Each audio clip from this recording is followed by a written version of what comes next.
I'm Leo McFarland. I'm President and CEO for Volunteers of America, Northern California, Northern Nevada. We did miss identifying, recognizing another representative here today, Kelly Burns, who's the representative for Senator Dr. Pan, who's here in the audience today. Kelly, where are you? Thank you for being here.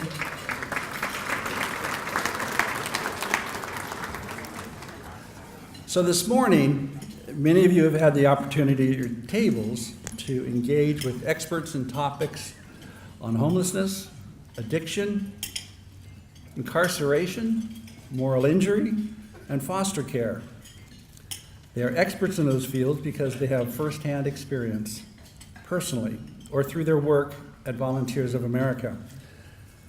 We know that the best way to inform our community on these topics is for you to hear personal stories of trauma, heartache, joy, and resiliency.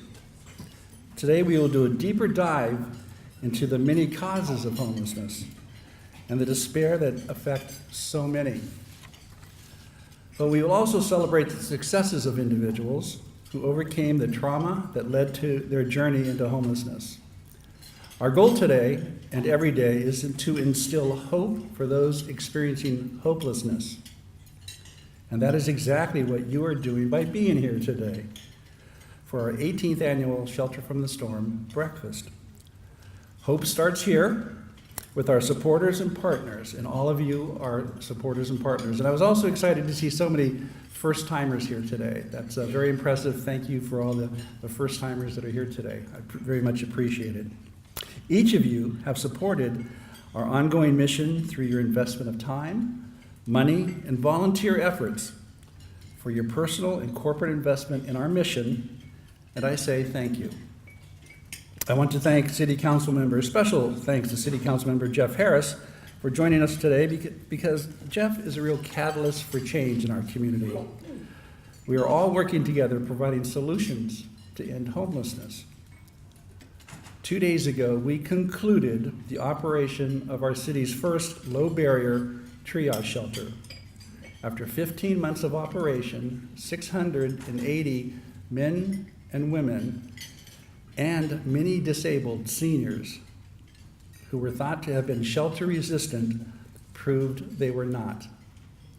The degree of physical and emotional and spiritual disabilities they presented with was stunning. I need to commend our dedicated staff and colleague agencies who embraced each of these guests with open arms and love in their heart. There was a general trepidation on our guests' part as they entered the shelter. They harbored a fear of the unknown, of what this program expected of them. For our part, we learned that they all had something else in common, and that was a significant traumatic or multiple traumatic experiences which helped pave their path into decades of homelessness. On my visits to the shelter, I would hear stories that broke my heart. Stories of childhood abuse, both physical and emotional, of women like Alice, who could not protect her sister Mary from the onslaught of her father's abuse, who then carried the trauma and the belief into adulthood that it was her fault that little Mary took her life at age 12. She cannot forgive herself or God for not protecting Mary, a moral injury she carries with her today. Our work with veterans reveals the depths of this same spiritual trauma. As we come to recognize the impact of moral injury that moral injury has on the people we serve, it is important that we understand the definition of moral injury. And moral injury is a trauma that you experience that goes against your moral compass, against your core beliefs, against your belief between what is right and wrong. We see this in our veterans who go to war and experience something they never imagined they would ever do or see. This leaves an invisible scar that, left untreated, creates an immense amount of personal shame where they struggle to forgive themselves and no longer feel worthy of the love of their family or of their God. The more we get to know and understand those in our programs, be it foster youth, veterans, homeless families, the more we see the presence of trauma and moral injury. The depression associated with veteran suicide has a significant link to the concept of moral injury. VOA is leading the way nationally to incorporate treatment concepts into all facets of our program models, an effort to shine the light on this hidden and destructive condition. I invite all of you with questions about moral injury to reach out to us for a more in-depth conversation on the subject. Because when we think about the generations of veterans who struggled with talking with their, about their military experience with their families, we begin to understand the emotional battle that they held deep within. Think about that greatest generation that never spoke about their experiences. And perhaps they were carrying with them a significant moral injury. Each life we enrich through the programs we operate has a positive effect on our broader community. Whenever we meet, I talk about how important it is to recognize the return on investment when community members invest their goodwill, their personal resources, and their valuable time in an effort to combat the causes of homelessness.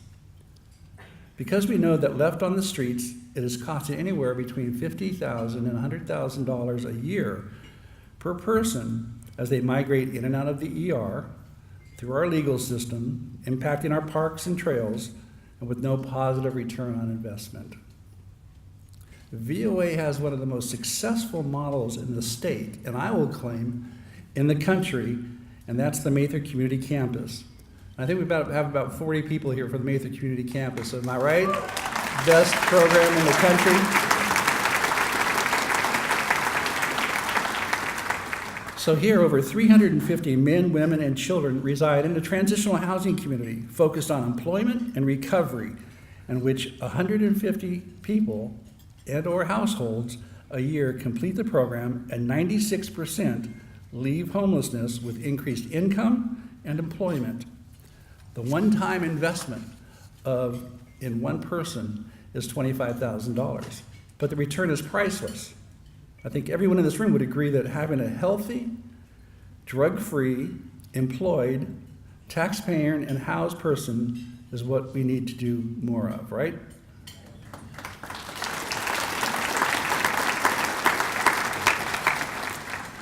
But with government resources shifting away from this successful program, we are anticipating a significant deficit in this one program alone. We need your help to change that, because we can't continue this trajectory of homelessness and the impact it has on the human spirit and our community, especially when we have a program that is proven and has been working for the past 24 years. With your support, together, we can move more people from crisis to stability. At Volunteers America, it's been overwhelming and painful to see how the lack of affordable housing has impacted nearly all of our program services. We knew it was time to find a solution. So last year, you helped us, particularly Wells Fargo Bank, helped us to implement an innovative housing initiative that develops an inventory of rental units ready for our clients to access. So in just the last 11 months, we've housed 200 individuals and families with your support. So thank you.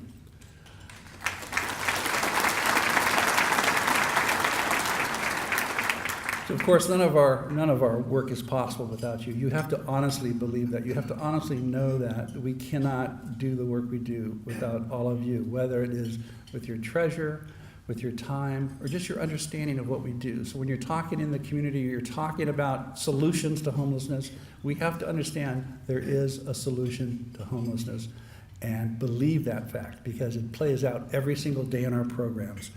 So thank you for the love and support of time and dollars provided by volunteers, corporations, foundations, and generous people like yourselves.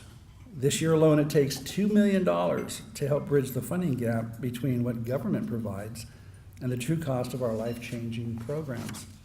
That's why today is so very important. You are the reason we can be innovative and bring new tools to bear to heal more of our neighbors. You are the reason we say yes to all who walk through our doors. So thank you for instilling hope for our community, one child, one woman, and one man at a time. Now, earlier I mentioned the concept of moral injury as a promising new tool we can use to help people reach their full potential. So here's a movie about a pilot program on moral injury that VOA has begun. Ken?